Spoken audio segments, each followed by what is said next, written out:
할렐루야 샬롬 하고 우리 인사합니다. 자, 뒤에서부터 할렐루야 샬롬 샬롬 샬롬 샬롬 샬롬 샬롬 샬롬 샬롬 샬롬. 하나님 사랑합니다. 여러분 주 안에서 사랑합니다. 네, 영상 보느라고 제가 찬양으로는 조금 줄였습니다. 여러분들 힘드실까 봐서. 근데 알고 넘어가야 되니까 맥주감사절이 어떤 날인지, 성령 강림절이 어떤 날인지, 그때쯤에 우리 교회에 창립이 있는 날이라는 거, 이게 오른쪽에 보면 제가 현수막을 하나 만들어서 걸었죠. 창립 7주년 감사 예배. 올해는 5월 22일 날이 주일이어서 22일 날 감사 예배로 드립니다. 뭐 특별한 행사가 있는 건 아니지만 여러분들 마음속으로 교회 위해서 기도하고 교회 사랑하시는 저 여러분들 되시기를 주님의 이름으로 축복합니다.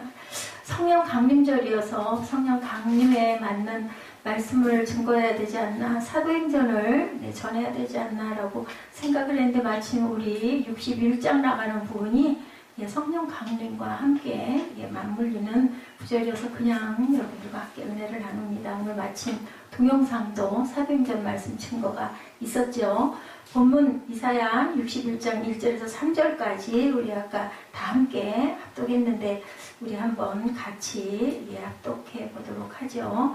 주 여호와의 영이 내게 내리셨으니 이는 야훼께서 내게 기름을 부으사 가난한 자에게 아름다운 소식을 전하게 하려 하심이라. 나를 보내사 마음이 상한 자를 고치며 포로된 자에게 자유를, 갇힌 자에게 노임을 선포하며, 야훼의 은혜의 해와 우리 하나님의 보복의 날을 선포하여 모든 슬픈 자를 위로하되, 무릇 시온에서 슬퍼하는 자에게 화관을 주어 그 죄를 대신하며, 기쁨의 기름으로 그 슬픔을 대신하며, 찬송의 옷으로 그 근심을 대신하시고, 그들의 의의 나무 곧 야훼께서 심으신 그 영광을 나타낼 자라 일컬음을 받게 하려 하시니라. 네, 오늘 제목이 메시아의 사역, 메시아 예수 그리스도가 오시는 사역. 오늘 새벽 예배에서도 결론이 메시아가 오심이라고 제가 금요일인가요? 그때도 제가 함께 나눴던 기억이 납니다.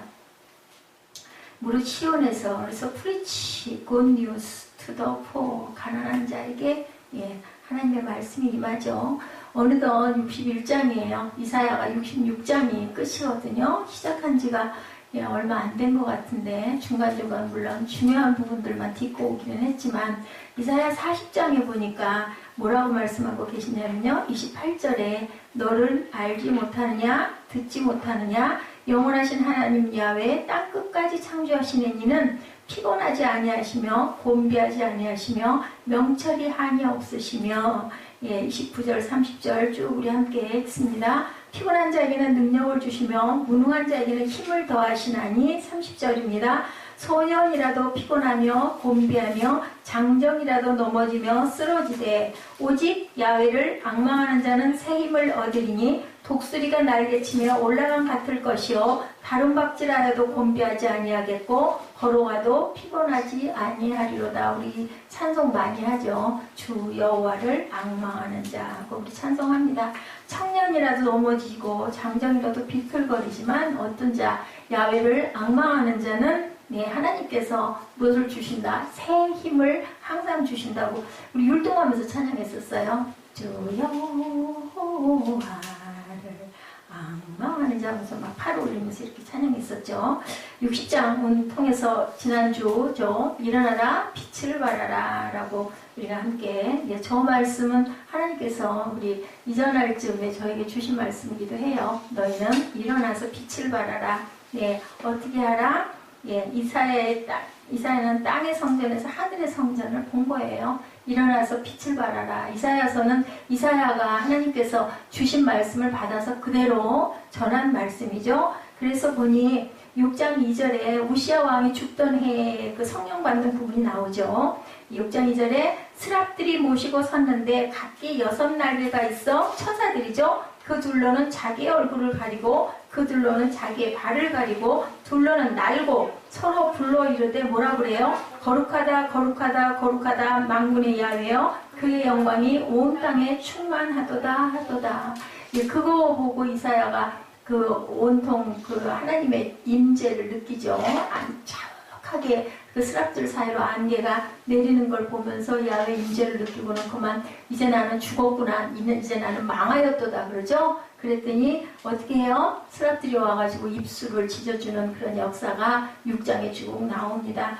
괜찮아, 죄 다 씻었어. 예, 그게 바로 메시아가 오심을 예언하는 거죠. 스랍들이 날고 있는 모습은요, 사명을 감당하려고 준비하고 있는 거. 어디든 가라는 대로 가오리다 하죠. 부름받아 나서니 이 모습을 나타내고 있습니다. 오늘 본문 61장은요. 이스라엘 백성들이 대망했던 메시아의 출현을 알리는 메시지예요. 성령 강림이 뭘까요? 예수 그리스도의 영의 모습, 그죠? 예수 그리스도가 영으로 우리들 안에 다 오신 모습이 바로 성령 강림의 사건. 그렇게 됨으로 인하여서 12제자들이 그 두려움 많고 겁 많고 각자의 고향으로 돌아가고 도망가려고 했던 그 사람들이 은혜 받고 성령 받으니까 막 베드로가 뛰쳐나가서 아까 나오죠. 제일 첫 번째 설교가 베드로가 시작을 했는데 그날 3,000명씩 회개해서 세례를 받는 역사가 일어났다. 그리고 나니 성령을 받은 능력이 생겨서 막 안진뱅이가 일어나고, 그죠? 은과금문대개 옥권이와 일어나 걸으라 하고 베드로가 성전 미문에 앉아있는 안진뱅이에게 선포하니까 탁 일어나서 걷잖아요. 그런 사건들, 그리고 귀신이 쫓겨나고 눈먼 자가 눈이 뜨이는 그 역사가 일어납니다. 이것은 이제 눈에 보이는 역사 아니고 보이지 않는 영의 역사는 우리를 구원받아서 새로운 영, 새 사람이 되었다라는 말씀인 거죠. 누가 오심으로? 성령이 우리 안에 임하심으로. 아까 그때 어디였었죠? 우리 세빛 때 봤었죠? 그랬더니 이제는 그 말을 듣겠다고. 누구예요? 그 총번연 감옥에 갇혔을 때, 그죠? 예, 나가서 좀 쉬다 오십시오. 간수가 안 됐어서. 예, 설교했다고 그랬어요. 설교, 로마 그 시대에는 어떤 성경을 설교할 수 있는 자격증이 있어야 됐대요. 근데 그렇게 하지 않고 너무 막 영이 충만해가지고 설교를 여기저기 다니면서 설교를 하다가 붙들려 들어가가지고 감옥 생활을 하게 된 거예요. 그러니까 간수가 아마 예수를 믿었었든지 살짝 집에 보내주려고 그랬더니 가다 말고 돌아오죠. 그래서 이렇게 되다가는 안 될 것 같다. 내가 그냥 있는 게 맞다 했더니 왕이, 황제가 방문하잖아요. 좌번연이 있나 없나. 만약에 갔었으면 어떻게 할 뻔했어요? 그랬으면 둘 다 죽었는데. 그래서 그 다음부터는 간수장이 절대로 그런 얘기를 하지 않고 좌번연이 하자는 대로 했다라는 그런 예화가 내려오고 있습니다. 이게 바로 성령이 임재하시면 우리가 할 수 없는 힘이 하나님께 주시는 영이 우리에게 임한다. 자, 1절 메시아의 사명은 어떻게 한다고 그래? 1절을 보니까 마음이 상한 자를 어떻게 하고 고치고 포로된 자에게 자유를 주고 갇힌 자를 풀어준다. 성령의 역사가 오면 우리가 아주 자유하고 기뻐지는 역사. 그러니 예배드리기가 막 기쁘고 즐겁죠. 그러니까 막 박수치고 춤추고, 그죠? 막 목이 터져라고 찬양을 하고, 그러죠? 자, 하나님의 은혜의 해를 선포하고 하나님을 믿지 않는 사람들을 심판하는 역할을 하게 됐다. 자, 메시아의 특징과 사명에 대해서 1, 2절에 나타나 있는데요. 우리 함께 합독해 봅니다. 주 야훼 영이 내 위에 있으니 이것은 야훼께서 내게 기름을 부어 가난한 사람들에게 좋은 소식, 굿뉴스죠. 전하게 하려는 것이다. 그분이 나를 보내셔서 마음이 상한 사람들을 감싸주고 포로에게 자유를 선포하고 갇힌 사람은 풀어주고 야훼의 은혜의 해와 우리 하나님의 보복의 날을 선포하며 슬퍼하는 모든 사람을 위로하게 하셨다. 하나님께서는 누구를? 예수 그리스도 아들을 우리에게 주기까지 우리 사람들을 하나님의 만드신 사람들을 사랑하셨다. 우리 새벽 예배에서 함께 나눴죠. 오늘 본문에서 두 가지 특징, 첫 번째는 메시아의 특징, 두 번째는 메시아의 사명에 대한 말씀을 하고 있습니다. 메시아의 특징은 뭐라고요? 자, 구약에 기름 부음을 받을 수 있는 사람들이 누구? 구약에 우리 희정이 알 것 같은데 지난번에 공부했는데, 자, 기름 부음 받을 자 누구? 어떤 사람들이 기름 부음 받아요? 구약에 보면 왕, 제사장, 예언자. 다 아무도 몰라요? 대답을 아무도 안 하네. 이재명 장은 생각 안 나? 생각이 안 나? 생각이 안 나면 안 돼. 예배 자꾸 그렇게 빠지면 나도 모르게 자꾸 내가 떨어져. 예배 집중 안 하게 되고 조금 뭐 팔이 아프니까 인데 지겨워 좀 안 했으면 뭐 안 하는 거 자기 자유죠. 근데 정말 달라요. 예배를 계속 꾸준히 나와서 이것도 훈련이거든요. 참석하고 말씀 자꾸 묵상하고 함께 나누고 하는 거랑 안 할 때랑 예배의 태도가 달라진다라는 것을 본인들 손해예요. 예배 안 하면. 예배를 안 해도 뭐 내가 알아서 난 하나님 말씀 매일매일 묵상하고 잘하니까 상관없어 이면 뭐 그것도 본인의 자유고. 사무엘아 너는 어찌하다가 보니 그렇게 좋지 않은 것만 전염이 되니 손은 왜 그렇게 자꾸 물고 뜯어? 앞에 앉아가지고 찬양도 안 하고 안 그러면 졸고 왜 그래? 눈은 아예 감고 앉아가지고 얘기하는 거 말씀 전하는 거를 30분만 집중을 해서 좀 들어. 집중력 기르는 강화다 생각하고라도 창세기에 나오죠. 성령의 사건이 창세기 1장 2절에 뭐라고 나오고 있어요? 창세기 1장 1, 2절 함께 읽어보죠. 하나님께서 태초에 천지를 창조하시니라 그랬어요. 그죠? 아무것도 없는 흑암에 천지를 창조했는데 그 땅은 형태가 없고 비어있고 어둠이 깊은 물 위에 있었고 하나님의 영은 수면 위에 운행하셨다. 땅이 혼돈하고 공허하며 흑암이 깊은 위에 있고 하나님의 영은 수면 위에 운행하셨다. 이 사건이 성령 강림의 사건이에요. 아무것도 없는 흑암 중에 성령께서 역사를 일으키신 것.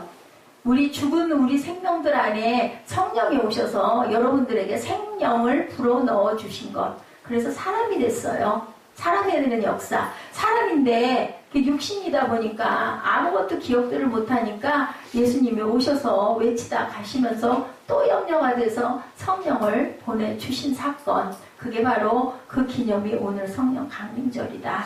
그죠? 자, 하나님은 창조의 영이셨다. 이렇게 그 창조하는 영이 우리에게 부어져서 우리가 능력을 받아가지고 죽은 자가 살아나고 귀신이 쫓겨나고 세상을 이기고 살도록 해주셨다라고 여러분들이 그렇게 믿으시면 아멘 하시기 바랍니다. 아멘. 또 한 가지 중요한 것 있죠. 구약에 많은 예언이 나오는데 누가 예언자들 이사야, 예레미야, 에스겔 거기에 나오는 예언자들 12명 그 선지자들은 자기 생각을 말하는 게 아니라 자기 비전을 말하는 게 아니라 무슨 얘기를 전했어요? 하나님의 말씀 받은 것을 그대로 전한 사건들이 있죠. 하나님의 영이 그들에게 임해서 예언을 한 거예요. 그게 바로 성령 사건입니다. 예언자들은 전부 다 자기 얘기를 하는 건 예언이 아니에요. 그건 누구예요? 거짓 선지자들. 그렇죠. 근데 예언을 정말로 하나님의 영이 임해서 하는 예언은 이사야가 예수님 오시기 전에 700년 전에 한 예언이 그대로 이루어지잖아요. 미리 보여주신 것을 미리 백성들에게 선포해 주는 거예요. 믿거나 말거나. 믿는 건 누구 자유예요? 믿는 거는 귀 있는 자나 들을지어다. 쉐마 이스라엘아. 누구에게 복이에요? 듣는 자에게 복이에요. 예, 말씀 듣고 또한 말씀에 은혜가 돼서 꿀같이 단 말씀이 되면 본인에게 은혜인 거죠. 자, 고통당하고 부동에 파묻히고 수모를 당해도 예언자들은 성령의 음성을 멈출 수가 없어요. 왜? 안 하면 살 텐데, 그죠? 편하게 살 수 있는데 왜 십자가에 거꾸로 못 박혀 죽어요, 젊은 나이에. 그죠? 참 미련한 것 같은데 우리 사람들이 생각할 땐. 근데 안 할 수 없어요. 하나님의 성령이 임했기 때문에. 그러면 성령 임하면 망하는 게 아니죠. 우리가 더 살아봐야 얼마나 살겠어요, 그죠? 30살까지 살다가 죽었어. 근데 그 사람 인생이 앞으로 한 40년 정도 더 산다고 보면 40년 더 사는 게 낫겠어요. 영생을 얻어가지고 기쁨 충만해가지고 조금 일찍 천국 가는 게 낫겠어요. 그죠? 그 사람의 사명인 거예요. 꼭 뭐 다 순교하는 사명들만 받은 거 아니고 누구처럼 요한처럼 사도 요한처럼 땅에서 100년 동안 있으면서 계시록까지 쓰죠. 요한 1, 2, 3서 쓰고 요한복음 쓰고 뭐하고 가요? 하나님 증거 나타내고 가는 자도 있고 순교해서 거꾸로 매달리는 자도 있고. 그런데 그걸 내 힘으로 내 능력으로 하는 게 아니다. 하나님 섬기고 교회 섬기는 일이 내 마음대로 피곤하고 고난데 나 좀 안 했으면 좋겠어. 안 하면 좋죠. 근데 마음에 거룩한 부담이 있기 때문에 그럼에도 불구하고 하늘나라를 세워나가는 것. 보기에는 정말 미련한 것 같아. 월급 받아가지고 뭐 한다고 교회에다가 다 털어놓겠어요. 그죠? 바보 천치죠. 그렇다고 그 사람이 미련한가요? 아주 상당히 아주 똑똑하고 얕거든요. 근데 왜 그래요? 하나님에게 붙들리면 그거 안 해가지고 나 먹고 쓰고 잘 먹고 잘 살면 좋을 텐데 그게 과연 잘 먹고 잘 살아지겠느냐는 거죠. 모르고 어떻게 했어요. 요나가 니느웨로 가라고 하니까 다시스 가다가 물고기 뱃속에 사흘 동안 들어가 앉았었어요. 그 뭘까요? 그게 죽은 거죠. 물고기 뱃속에서 사흘 동안 어떻게 살아요? 죽죠. 예, 근데 죽지도 못해. 왜냐하면 사명을 다 완수하지 않았기 때문에. 회개하니까 토해냈죠? 예, 상어가 토해내서 예, 땅에 떨어집니다. 결국 어디에다가 니느웨에다가 다 집어 던져놓은 거죠. 가가지고 외쳤어요. 선포했어요. 순종하지 아니하면 이런 예, 죽음밖에 사망밖에 뭐 몸은 살아있을지 모르지만 영적으로 죽는 거죠. 구약에서의 모든 기적과 능력은 성령님에 의한 것이라는 것. 그래서 구약과 신약은 하나다, 짝이다 라고 말씀을 하죠. 61장이 성령에 대한 그 말씀이에요. 사도행전의 말씀과 짝이 돼서 내린 말씀입니다. 비를 내리게 하는 것, 해골의 군대를 만드는 것, 전쟁에서 승리하게 하는 것 모두 다 누구의 역사? 성령의 역사. 어떻게 해골들이 사람이 돼요? 근데 군대 귀신들이 일어났다가 다 뼈다귀들이 맞춰져가지고 힘줄이 생기고 그래가지고 막 전쟁을 나가죠. 예, 그렇게들 나갈 수 있게 해주는 모든 것 뭐가? 성령이 갖다 이어다 붙여놓으니까 생기가 그 속에 들어가죠. 성령의 역사는 또한 기름 부음의 역사다. 아까 얘기했죠. 왕, 제사장, 예언자에게 기름 부어지는 것. 예, 요즘에 신약의 목사들 아니 개척교회 얼마나 힘들어요. 그죠? 죽음을 각오하고 힘든 줄도 모르고 죽을 줄 살 줄 모르고 뛰어다니고 막 전도하고 어떤 목사님이 그렇게 불철주야로 뛰어다녀서 병을 얻었죠. 깊이도 얻었죠. 어느 날인가 깨달았다고 하더라고요. 얘야 쉬는 것도 안식하는 것도 네 하나님 일하는 거다라고 해서 그 다음부터는 쉬면서도 하나님 찬양하고 또한 말씀 전하면서도 하나님 찬양하고 너무너무 기뻤다. 죽고 사는 게 상관이 없어지는 상태예요. 성령 받은 상태예요. 아이고 미쳤지 저 죽을 줄 모르고 왜 저 짓을 하고 다녀? 모르는 사람들은 그렇게 얘기를 합니다. 그런데 뭐가 생겨서가 아니라 안 할 수가 없는 거지. 안 할 수가. 근데 이제 몸도 돌봐야 된다. 너희는 누구다? 하나님의 성전 아니니? 라고 말씀하죠. 예, 거룩 스납들이 얘기하잖아요. 거룩해져야 한다. 성령 사건입니다. 성령의 역사는 기름 부으심의 역사다. 누구에게? 왕과 제사장에게 그리고 예언자에게. 근데 신약은 누구에게? 모든 만민이 제사장이잖아요. 너희 모두가 뭐한 사람? 구원받은 사람에게는 성령이 임하세요.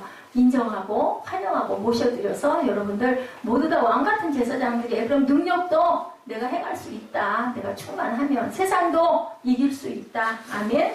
그렇게 살아가시기 바랍니다. 누구를 위해서 예배드리는 것도 누구를 위해서 충성 봉사하는 것도 아니에요. 사실은 결국은 본인이 하나님의 영광을 드러내면 하나님은 어떻게 하시던가요? 새벽 예배 때도 보니까 그렇게 했더니 뭐하라고 복 있는 자가 되도록 만들어 주시는데 제일 첫째 나를 존귀히 여겨라. 그리고 누구를 존귀히 여겨라? 이웃을 존귀히 여겨라. 부모, 스승의 날이죠. 오늘 스승, 내 위에 존경할 부분들 어른들 존귀히 여기고 그리고 또한 나 자신, 내 이웃 그리고 하나님을 존귀히 여기고 그리고 하나님이 하시는 일을 존귀히 여겼을 때 내가 너에게 복의 복을 더해주겠다. 야베스가 기도했더니 내가 복을 더해주시죠. 이런 부분들. 요셉이 자기 형제들을 사랑했더니 결국은 엄청나게 높여주시잖아요. 이런 복을 주신다고 말씀을 하고 계시는 거죠.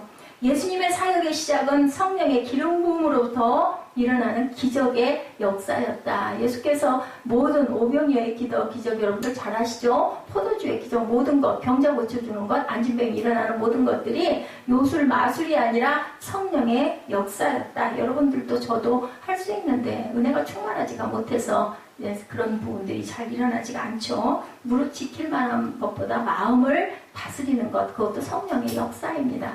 근데 우리는 늘 씨름을 하고 살아요. 그죠? 자꾸 넘어지고 엎어지고. 그래도 붙들어 주시는 게 예수 그리스도의 성령이 우리 안에 계시기 때문에 제가 이 자리에 서 있을 수 있습니다. 그러면 아프지 않았다면 아마 저는 이 자리에 서 있을 수 없을 사람일 거예요. 저를 보시면 알아요.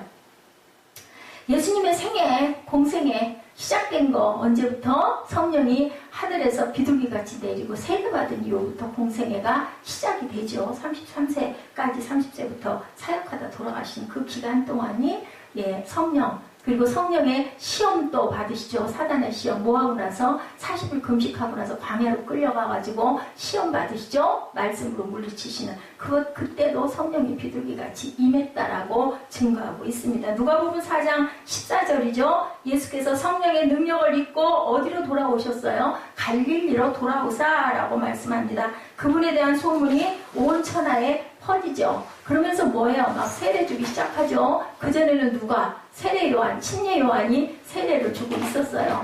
그리고 예수님이 드디어 누구에게? 침례 요한한테 세례 받고 세례 주기 시작하니까 세례 요한을 따르던 자들이 막 세민하고 질투가 나서 모두 다 저리들 몰려갑니다. 사도 요한이 뭐라고 그래요? 그분이 내 앞에 오실 분이다. 나는 그분의 신들매도 신발 끈도 나는 맬 수 있는 사람이 못 된다라고 이렇게 알죠. 성령의 사람을 누구는 알아요? 성령 받은 사람들은 안다라는 거죠.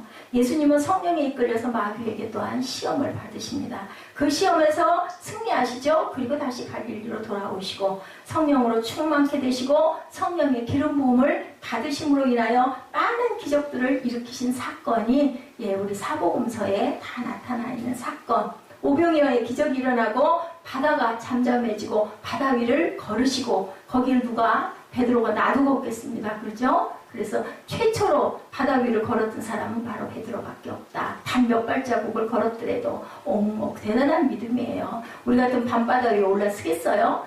못 쓰죠. 겁이 나고 무서워서.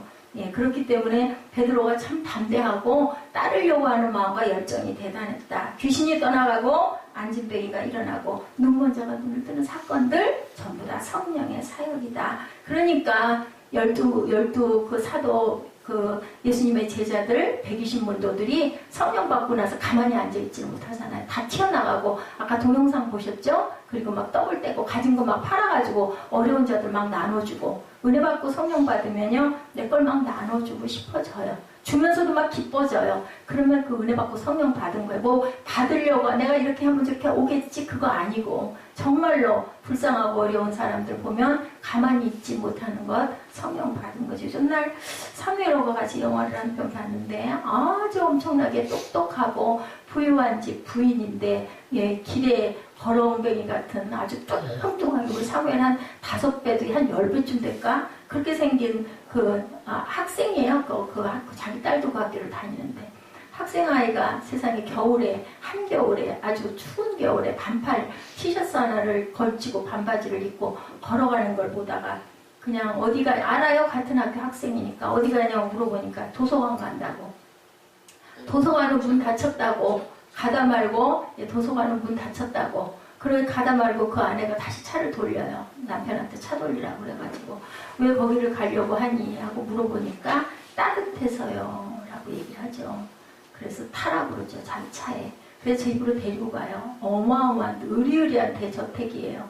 그리고는 네가 다른 데서 잠을 잤다가는 그 침대가 해결하지 못하고 무너질 것 같으니까 말 위에 커다란 밑에가 약간 대리석같이 생긴 소파. 요즘으로 보면은 왜 그 소파 겸용 침대 있죠? 아주 그렇게 생긴 아주 그냥 아주 엄청 튼튼하게 보여. 거기다가 잠자리를 딱 마련해 주면서 여기서 자라고 뭐 1만 달러짜리나 뭐 얼마짜리나 나중에 그 얘기를 하죠. 그러면서 2층에서 뭐라 그러냐 남편하고 같이 혹시 뭐를 훔쳐가지는 않겠죠. 내가 아침에 일찍 일어나가지고 밑으로 내려가면서 비명소리가 들리면 바로 보험회사에 연락하세요 하고 아내가 내려가죠. 아래층에 내려가 보니까 자기 잤던 잠자리 베개 예쁘게 탁 해놓고 없어졌어요. 그래가지고는 뛰어내려가 보니까는 정원이 어마어마하게 넓고 크죠. 그러니까 보니까 저기 걸어가고 있더라고요. 막 부르죠. 어디 가느냐고. 그랬더니 학교에 가려고 한다고 데려다가 그날은 부활절 축제 날이었었어요. 왜 가냐고 오늘 축제에 같이 해야지. 그래서 음식을 놓고 아주 엄청난 음식들 놓고 뷔페하고 가족들이 떠서 앉아서 막 그 경기 보고 앉아 있는데 가만히 보니까 이 학생애는 저쪽 구석에 가가지고 혼자 놓고 앉아가지고 이렇게 먹고 있어요. 몸은 이만한데 이만큼 갖다 놓고 조심스럽게 먹고 있으니까 이 아내가 딱 보다가 안 되겠으니까 TV 딱 꺼버리고 함께 딱 모아서 식탁에 다 같이 앉아서 함께 손 붙잡고 기도하게. 저는 참 그 모습 보면서 정말 아름다운 모습이고, 되게 있는 사람들은 그러기가 어렵거든요. 있는 사람들은 안 그러죠. 뭐 재워줘도 그죠? 잠깐 여기서 이렇게 자고 가. 남편이 그래요. 뭐 오늘만 하루 재워주는 거 아니야? 그런데 이제 그럴 뻔했죠. 근데 이 학생이 너무너무 예의 바르고 얌전하고 하니까 그 다음날도 재우고 그 다음날도 재우고, 그리고 나중에는 어떻게 되느냐, 그 사람의 그 아들의 신원이 없어요. 전혀. 엄마는 그 마약 중독자이고 아이들 형제가 12인가 몇인가 되는데 다 뿔뿔이 흩어지고 없어요. 남편은 또 죽고. 그런데 만들어요. 그 사람의 그 호적을 만들어가지고 생모가 아직 살아있더라고요. 찾아가서 빈민굴에 찾아가가지고 당신 아들을 내가 내 앞으로 이제 내가 보호자가 되고 내 이쪽으로 시키려고 한다 그랬더니 나라에서 돈을 얼마나 받느냐고. 아마 이제 그렇게들 돌보는 사람들이 있겠죠. 보호시설에서. 그런 거 없다고. 결국은 그 학생이 유명한 미식 그 축구인가? 예. 축구 선수가 되는데 이렇게 앞에 막 이런 막 무거운 거 끼고 막 싸우는 거 있잖아요. 온몸을 싸워가지고 럭비공 같이 생긴 공 집어넣는데 몸이 너무 우람하니까요. 아무도 걔를 그 애를 이렇게 치트를 못해요. 근데 이 학생의 정서적인 테스트 한 것에 다른 건 다 낙지의 점수예요. 전부 다 수준 이하예요. 그리고 뭐 정말 공부도 할 줄 모르고 막 너무 바보고 전응아 같은데 98점을 맞은 게 하나 있어요. 보호본능이 98점이에요. 그래가지고 내 가족에 대한 거, 그 가족에 속했거든요. 내 가족에 대한 것은 죽어도 그걸 지키는 거예요. 그러니까 나중에 코치가 가리키다 이게 안 되는 거예요. 그걸 제대로 그걸 배워야 되는데. 그러니까 이 엄마가 굉장히 똑똑해요. 다 코치 밀쳐버리고 그 학교 또 출신이기도 하고 가가지고는 아들한테 탁 얘기해요. 이 사람이 여기를 못 가면 엄마가 죽어. 여기를 못 가면 네 동생이 어떻게 돼. 그러니까 이거 둘을 네가 꽉 막아야 그래야 네가 승리할 수 있어. 가르쳐주고부터는 아직 목숨을 걸고 그거를 해서 결국 그 경기에서 1등을 하고 모든 대학에서 막 전부 다 스카우트 제의가 오는 영화니까 그렇겠지만 그런데요. 성적이 비학점 이상이 되질 않으면 어디도 입학을 할 수가 없는 거예요. 그 몇 점, 2점 몇을 따지 않으면. 그래가지고 또 막 독수문생 놓고 공부시켜가지고 나중에 그 뚱뚱하고 그 느리고 살아있는 것 같지가 않고 누구하고도 아무 입 다물고 말을 안 하던 죽은 것 같은 모습의 그 학생이 나중에 세계적으로 유명한 그런 선수가 되는 정말 아주 감동이 있는 그런 영화를 한 편 봤어요. 예, 그것처럼 뭐밖에 없다. 예, 성령의 역사 제가 말씀하다 이 말씀 전했죠. 그 집의 엄마가 정말 또 남편이 또 아내를 너무너무 사랑하는 게 보여요. 이제 한 번은 왜 그거 호적을 그렇게 해주려고 나하고 상의도 안 하고 했냐고 남편이 막 그러니까 전 또 거기서 또 놀란 부분이 있어요. 그러니까 얘기를 하다가 당신 말이 맞다고 딱 하니 남편이 깜짝 놀래요. 아니 웬일이냐고 당신이. 그러니까 당신 말이 맞다고 그게 옳다고 하고는 뒤에 탁 가가지고 뒤에서 탁 기대면서 이렇게 안고 생각은 해줄 거죠. 그랬더니 생각하고 말고 할 게 뭐 있냐고 그러면서 그냥 그렇게 해야지. 그러니까 결국은 강하게 굴지 않고 가가지고 일단 인정해주고 가서 또 남편을 탁 이렇게 하니까 남편이 다 들어주는 그런 걸 보면서 가정의 모습입니다. 그리고 거기에 그 아들하고 딸이 하나가 있는데요. 그 흑인에다가 시커멓고 뚱뚱하고 말도 안 하고 막 정말 바보같이 생기고 미련의 곰탱이같이 생긴 그 손 붙잡고 싶겠어요? 싫을 것 같은 백인들인데 그런데도 딱 기도하자고 엄마가 딱 하니까 전부 다 하필이면 딸하고 손을 붙잡게 되면 같이 이렇게 둘러서 이렇게 손 붙잡고 기도하는데 근데도 아무 말 안 엄마를 너무너무 순종해. 나중에 밖에서 사람들이 막 수군거리는 거죠. 당신네 집에 딸도 있고 그리고 막 그 불량배들은 막 그 흑인 자기 살던 그 동네에 있던 그 사람들 엄마 찾으러 가가지고 만나려고 하니까 막 이상한 막 그 아주 나쁜 말을 막 하죠. 거기 딸도 있지? 거기 여자 삼삼한데? 막 이제 데리고 가가지고 BMW 태워가지고 딱 옷 갖고 오라고 옷을 사주겠다는 게 제 옷이 있는데요. 그래서 거기를 가게 된 거예요. 주변에서 나중에 이제 막 말이 무성해요. 그 딸도 거기 있고 하는데 한 집에서 그렇게 하고 사느냐고.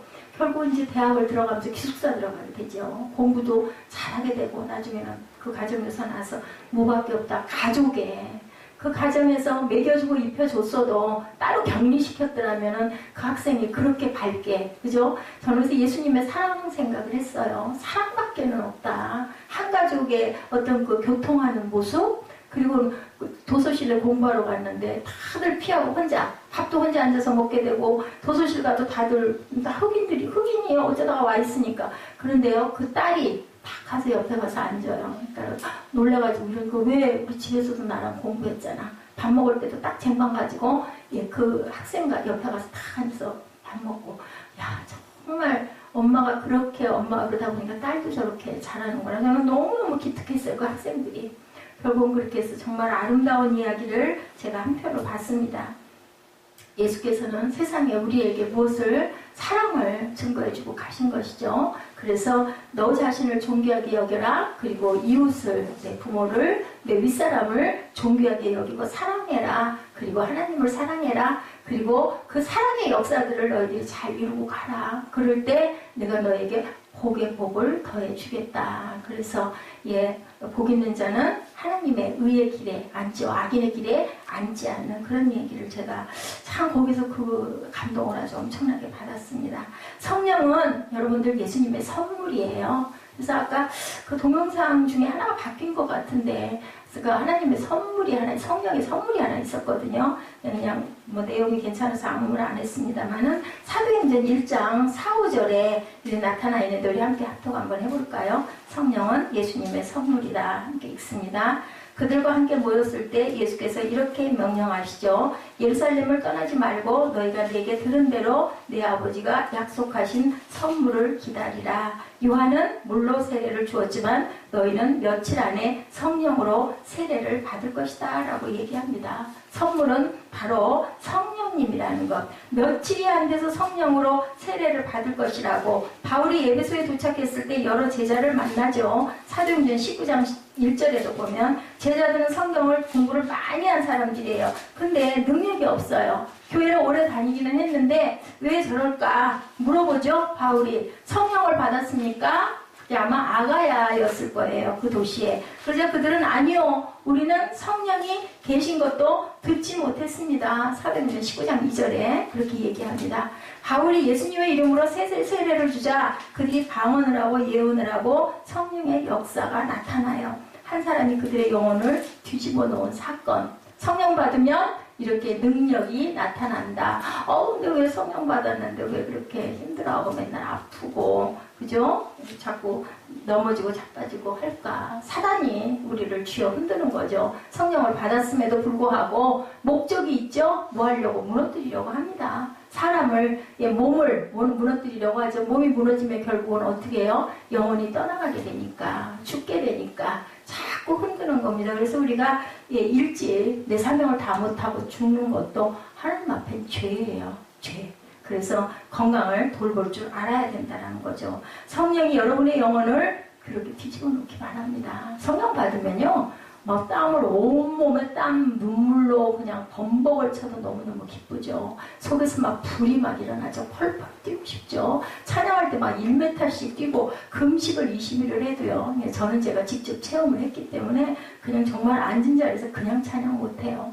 막 정말 펄쩍펄쩍 뛰면서 그 시절에 그랬었는데 하는 생각이 단계가 있습니다. 이렇게 성령 받은 사람은 절대로 하나님의 살아계심을 부인할 수가 없어요. 그리고 또한 거기서 또 단계가 깊어지면 그렇지 않다 할지라도 하나님께서는 우리를 붙드시는 방법들을 가지고 계시죠. 존버년 목사님처럼 딱 알려주셔요. 알려주시니까 나가서 가다 말고 도로 돌아오죠. 갔었으면 어떨 뻔했어요. 둘 다 간수도 죽을 뻔했고 존버년 목사도 돌아갈 뻔했었죠. 하나님의 생각을 내 생각으로, 하나님의 능력을 내 능력으로 내가 쓸 수 있다. 우리 이정현 자매 어머니 김진수 목사님 항상 그렇게 기도하니까 제가 지난번에 한번 문자로 제가 몸이 너무너무 이렇게 아프고 너무 힘이 들어서 몸을 지탱하기가 너무너무 힘듭니다. 혹시 목사님들 이런 경우가 있으셨습니까? 라고 제가 한번 질문을 한 적이 있어요. 그랬더니 엄청 많았죠. 옛날에 정말 모든 게 다 시계에 빠지고 막 하다 보니까 너무너무 힘들었는데 그래도 또 열심히 기도하고, 말을 좀 돌려서 하신 거예요. 열심히 기도하고 충만해지니까 조금 그런 것도 좀 적어지더라. 그 얘기를 통해서 제가 느낀 거, 내가 성령 충만하지 못하구나. 결국은 더 기도하고 더 충만하게 내가 무장을 해야 사단이 나를 공격을 못할 텐데, 이것도 자꾸 내 마음을 약해지게 하고 자꾸 주저앉게 하고 자꾸 천국만 바라보게 하고, 이것도 사탄이구나 하는 생각이 들었어요. 선교사들이 선교지에서 30년, 40년 그 정말 열악한 곳에 어떻게 가족을 다 데리고 그 사랑하는 애들을 다 데리고 가서 결국 거기서 아이들이 죽고 막 풍토병 때문에 죽고 막 벌레가 물어가지고 막 뚱뚱 붓고 아주 그게 고통스럽다고 하더라고요. 그 아프리카 그런 데 가면은 그냥 뭐 야간이야 뭘 말라도 소용이 없게 그냥 띵띵 붓고 그렇게 괴로워서 잠을 못 자고. 생각을 해보세요. 말이 그렇지. 매일매일 우리 모기만 좀 있어도 힘들어하는데 얼마나 힘들겠어요. 그런데도 그 선교 사역을 포기하지 못하죠. 리빙스턴도 그러죠. 예, 내가 하나님의 사명을 완수하기 전까지는 나는 절대로 죽지 않는다라고 항상 꿇어앉아서 기도했다라고 하죠. 돌아갈 때도 무릎 꿇고 기도하는 자세 그대로 돌아갔다라고 그렇게 증거하고 있습니다. 아까 나왔죠? 사도행전 1장 8절이죠. 하나님이 주시는 힘입니다. 그러나 성령께서 너에게 오시면 너희가 권능을 받고 예루살렘과 온 유대와 사마리아와 땅끝까지 이르러 내 증인이 되리라. 성령이 임하시면 뭐가 생긴다? 다이너마이트라고 하죠. 성령이, 능력이 생긴다. 폭발하는 힘이 생긴다. 두나미스가 생긴다. 예, 그게 바로 번역이 두나미스예요. 다이너마이트와 같은 두나미스. 역도 선수일지라도 그 힘은 한계가 있죠. 아무리 삼손 장군도 결국은 어떻게 했어요? 마지막에 기도했죠. 예, 내가 이 성전과 함께 죽겠습니다. 나에게 그 옛날에 주셨던 그 힘 이상의 힘을 좀 주시옵소서. 왜냐하면 죄졌잖아요. 드릴라에게 자기의 그 비밀을 다 알려주는 바람에 머리 깎여가지고 힘 다 잃어버렸죠. 막 눈 두 눈 다 빠지고 머리카락 다 잘려나가고 그래서 노예로 일하게 해줬던 장군 돼가지고. 그런데 이제는 원수를 갖고 나는 죽을 거다. 그리고 그 양쪽 큰 기둥, 그 옛날에가 아주 엄청나죠. 그 건물들이 돌 기둥, 그거 붙들고 가운데 서가지고 기도하죠. 이 양쪽 기둥을 무너져서 이게 쏟아져가지고 이 적들과 내가 함께 죽게 해달라고. 그게 결국 하나님이 힘주셔서 그 기둥이 무너지는 거. 여러분들 영화 삼손과 데릴라 그런 영화 보면 그런 장면이 나옵니다. 근데 성경에 그렇게 얘기하는 부분이 나와요. 이것이 함께 무너져서 내가 죽게 해달라고 하나님께서 그 들어주시죠. 이렇게 힘도 그 능력도 하나님이 주신다는. 그러니 우리가 세상을 성령 충만하면 이길 수 있지 않겠습니까? 무릎 지킬 만한 것보다 마음을 다스릴 힘을 하나님께서 주시는 줄로 믿습니다. 아프고 힘들어도 병원에 입원해 있으면서도 그런 거 아무것도 상관이 없다. 오로지 하나님께서 내게 함께 계시면 내가 죽어도 내가 하나님께 함께 갈 거고, 살아도 나는 여기서 살 거고, 사나 죽으나, 우리 그 찬양하잖아요. 사나 죽으나 나는 하나님의 것이다. 이 우리가 고백을 할 때 어떻게 살든 어디에 살든 뭐를 하든 그냥 내가 그 확신만 있으면 우리에게 뭐가 정말 뭣도 부럽지 않은 기쁨과 그저 충만함이 임할 줄로 믿습니다. 야훼를 바라보시면 여러분들 독수리와 같은 새 힘을 준다고 아까 우리 이사야 40장에 이렇게 나타나 있죠. 31절에 보니까 그랬죠. 항상 하나님을 바라보시고 받아들이시는 여러분들 되시기 바랍니다. 성령이 임하면 가난한 사람에게 좋은 소식 뭐예요? 굿뉴스. 그죠? 굿뉴스를 주실 것이다. 가난한 자뿐만이 아니라 병든 자, 저주받은 자, 귀신 들린 자, 우리가 조금씩 정신적으로 다 좋지 않은 것들이 들어와 있죠. 이런 모든 자들에게 뭐를? 자유함을 준다. 이기고 살아갈 수 있는 힘을 준다. 사람은 생각한 것 이상은 절대로 이룰 수가 없다. 병들었다고 하면 정말로 병이 들고, 난 못 날 거야 하면 못 낫는 거고, 난 죽을 거야 하면 죽는 거고, 나는 이길 거야 하면 이기는 거예요. 계속. 그래서 중요한 거 우리가 입술로 선포할 때 하나님께서 이루어 주시죠. 그래서 우리가 통성 기도할 때 함께 기도를 따라 못 갈까봐 제가 읽자고 그러는 거예요. 성경 말씀 각자 받은 거 그렇게라도 참여시키고 싶어서 제가 머리가 별로 좋지 않은데요. 같은 생각을 다 합니다. 어떻게 하면 그래도 조금이라도 참여하게 할 수 있을까? 우리 기도하는 시간에 나머지들 다 딴 거 하고 있고 그냥 고개 숙이고 있고 다른 생각하고 있고 뭐 아이들은 막 문자 치고 있고 그죠? 딴 생각하고 있잖아요. 근데 읽는 시간에 읽읍시다 하면 그건 읽지 않겠어요? 통성기도는 함께 해야 되는데 안 되니까 억지로 어떻게 할 수가 없으니까 성령에 임하면 가난한 자에게 좋은 소식, 포로된 자에게 자유함을 주신다. 마음이 상한 자에게 치유함을 주신다라고 말씀합니다.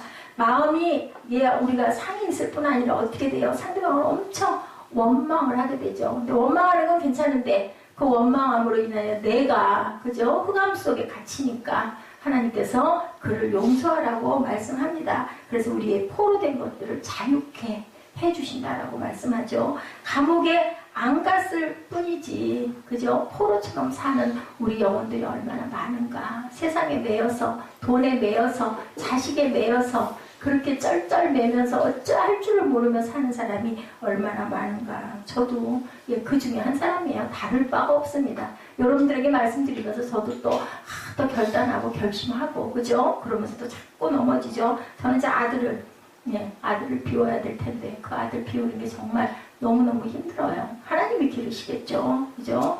우리가 항상 영적으로 자유롭지 못할 때 성령 충만을 구하시고 열린 문을 바라보시기 바랍니다. 성령이 임하면 내가 아는 것이 아니라 그분이 우리 미래를 생각하게 해주신다. 이거 어떻게 될 것이다. 그랬었거든요. 열심히 기도할 때 너는 어떻게 될 것이다.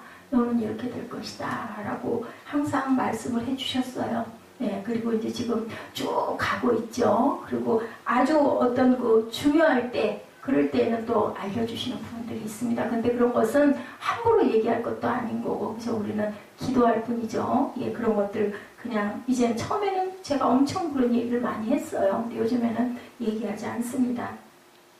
사막의 길을 만들어주시고 광야에 샘물이 흐르게 해주신다라고 성령이 임하면 슬퍼하던 사람에게 화관을 주시겠다고 그러죠? 우리 3절에 보니까 뭐라고 말씀하세요?